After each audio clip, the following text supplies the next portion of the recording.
नमस्कार friend, me Vidya. Mister and Mrs Rawal या माझ्या यूट्यूब चॅनलवर तुमचे स्वागत आहे. तर आज आहे कुष्मांड नवमी, आवळा नवमी. तर आवळा नवमी कार्तिक महिन्यामध्ये शुक्ल पक्षातील नवमीला आवळा नवमी किंवा अक्षय नवमी म्हणून साजरी केली जाते. कार्तिक शुक्ल नवमीपासून द्वापार युगाला सुरुवात झाली.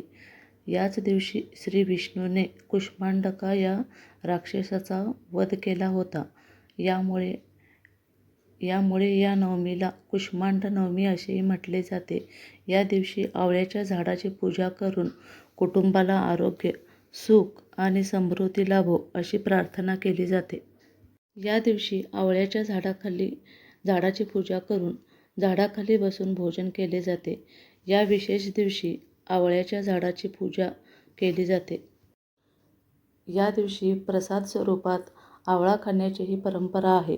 या दिवशी केलेले कार्य शुभ मानले जाते. धार्मिक मान्यतेनुसार अक्षय नवमीच्या दिवशी आवळ्याच्या झाडावर भगवान विष्णू आणि भगवान शिव वास करतात. या दिवशी या झाडाखाली बसून खाल्ल्याने सर्व रोग दूर होतात असे म्हटले जाते. प्रत्येक ऋतूत येणारी वेगवेगळी फळं त्या त्या वेळी खाणं आरोग्याला हितकारक असतं.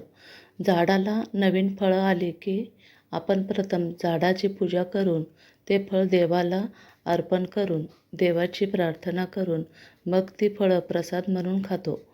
दिवाळीनंतर आवळ्याच्या झाडाला फळं येतात. आवळ्याच्या झाडाची पूजा करून आवळ्यावर फुलवात लावून ओवाळायचे, नंतर आवळे खायचे. ही प्रथा आपल्याकडे पूर्वीपारपासून चालत आली आहे. अनेक आजारांवर गुणकारी आहे. आवळा हा अनेक आजारांवर गुणकारी आहे. त्यात मोठ्या प्रमाणात क जीवनसत्व असते. विशेषतः हिवाळ्यात शक्तिवर्धनासाठी आवळ्याचे सेवन केले जाते. अशा या आरोग्यदायी आवळ्याचे आयुर्वेदामध्येही अनन्यसाधारण महत्त्व आहे.